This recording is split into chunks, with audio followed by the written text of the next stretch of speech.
Youth Biolab Jeunesse. Bonjour, je m'appelle Steve. Je m'appelle Angelica. Et je m'appelle Megan.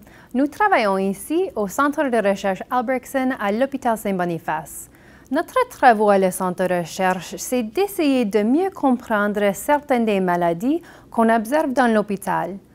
Aujourd'hui, je veux partager un peu de comment on fait ce travail compliqué. On n'étudie pas chaque maladie qui existe ici à notre centre de recherche. Ce qui nous intéresse le plus sont quelques maladies qui affectent beaucoup des Canadiens. Le COVID-19, le cancer, on ne fait pas des grosses études sur ces maladies. On aime garder les équipes de scientifiques ensemble qui étudient les choses similaires, donc il y a un autre centre de recherche qui spécialise dans l'étude des maladies infectieuses comme le COVID-19, Ebola et même la grippe saisonnière. Le Labo national de microbiologie ici au Winnipeg, c'est où les scientifiques ont des équipements très protectifs qui les laissent travailler avec des germes contagieux dans une façon assez sûre. Plusieurs des scientifiques étudiant le cancer au Manitoba sont partis de l'Action Cancer Manitoba, basée au Health Sciences Center à l'hôpital au centre-ville de Winnipeg. Quand les scientifiques travaillent ensemble dans les groupes, c'est plus facile de partager les découvertes et on espère de trouver un nouveau traitement pour les maladies ou peut-être même une guérison plus vite ensemble. Ici, au Centre de recherche Albrechtsen, nous avons 3 intérêts majeurs. Sur notre 4e étage, nous avons la division des troubles neurodégénératifs, où on étudie le cerveau et le système nerveux. Nous sommes en train d'étudier des problèmes comme la maladie d'Alzheimer ou les blessures nerveuses causées par le diabète type 2. Notre 3e étage, c'est l'Institut des maladies cardiovasculaires, où on étudie les maladies qui affectent le cœur et le système circulatoire. Sur notre 2e étage, on a le Centre canadien de recherche agroalimentaire en santé et médecine, où on étudie les nourritures. On veut savoir quelles nourritures sont les meilleures et lesquelles sont le plus pires pour notre santé. On croit aussi que certaines nourritures sont si bonnes pour la santé qu'on pourrait les utiliser comme des médicaments. Mes travaux ici au Centre de recherche, c'est de partager un peu de la science de la recherche qui se passe ici avec les élèves comme vous.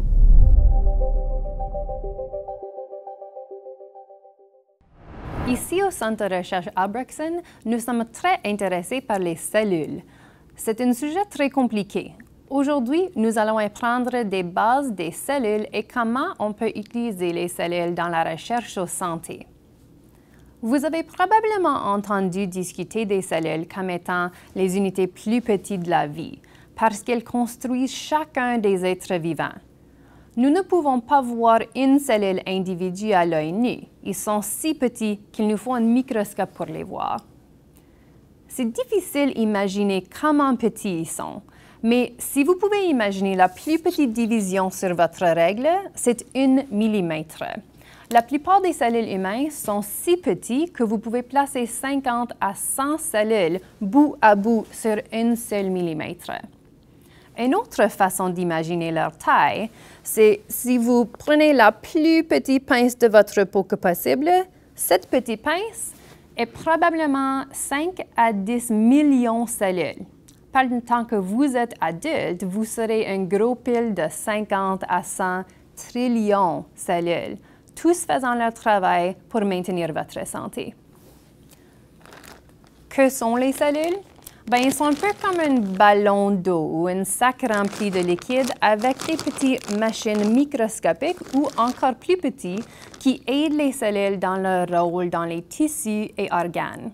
Les scientifiques de la santé apprennent le plus par regarder très proche aux cellules et leurs travaux internes.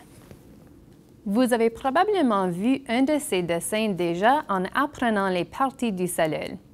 Chaque cellule a la base de plusieurs structures en commun.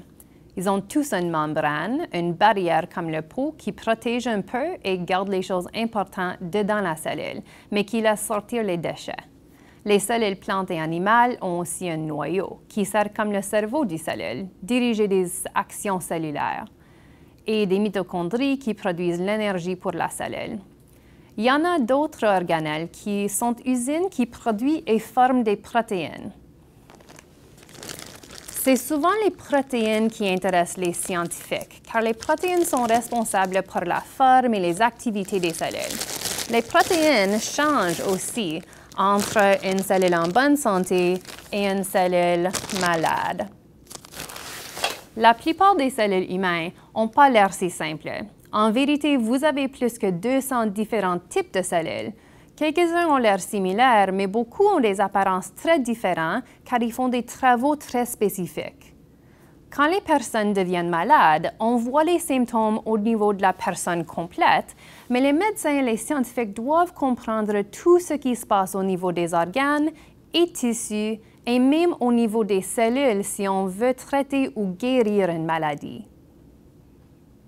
Si on veut comprendre les maladies, on doit toujours comparer quelque chose en bonne santé avec les choses malades pour comprendre les changements qui arrivent avec une maladie.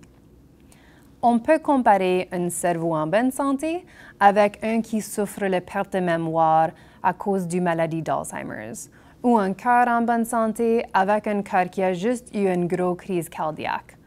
On peut observer quelques différences. Peut-être dans la taille du cœur ou la couleur qui change de rouge brillant à gris-brun dans les régions blessées.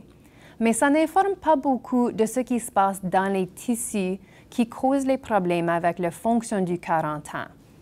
En regardant plus près au tissu sous le microscope, par prenant une tranche très mince et faire une lame, on peut bien observer les différences entre le tissu du cœur en bonne santé et celui du crise cardiaque.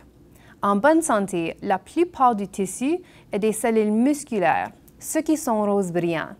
Mais dans les régions endommagées par la crise cardiaque, on voit beaucoup de bleu qui entoure et remplace beaucoup de muscles. La bleue est une cicatrice.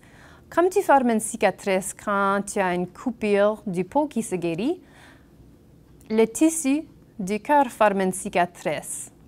Malheureusement, la cicatrice durcit le cœur et cause plus de difficultés en pomper le sang. On peut apprendre beaucoup par observer les cellules individuelles.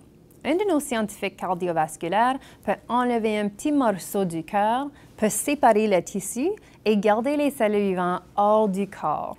On les tient dans un petit contenant comme ça ou comme ça pour protéger les germes. Maintenant, nous devons les garder en vie. De quoi avez-vous besoin pour vivre? Bien, on doit les donner l'oxygène, il y a une petite fenêtre pour respirer, de la nourriture. On ne peut pas juste écraser un sandwich dans le contenant et le laisser marcher. Il absorbe les nutriments déjà simplifiés, comme tes cellules absorbent les nutriments et l'oxygène de votre sang. On achète simplement cette nourriture liquide qui contient toutes les vitamines, minéraux, le sucre, les sels et même les gras dont les cellules ont besoin pour vivre. Il n'y a aucune cellule ici-dedans. Si on veut les garder vivants, on doit les convaincre que les cellules sont encore dans un être vivant. Donc, on doit les garder tièdes dans un incubateur à température du corps.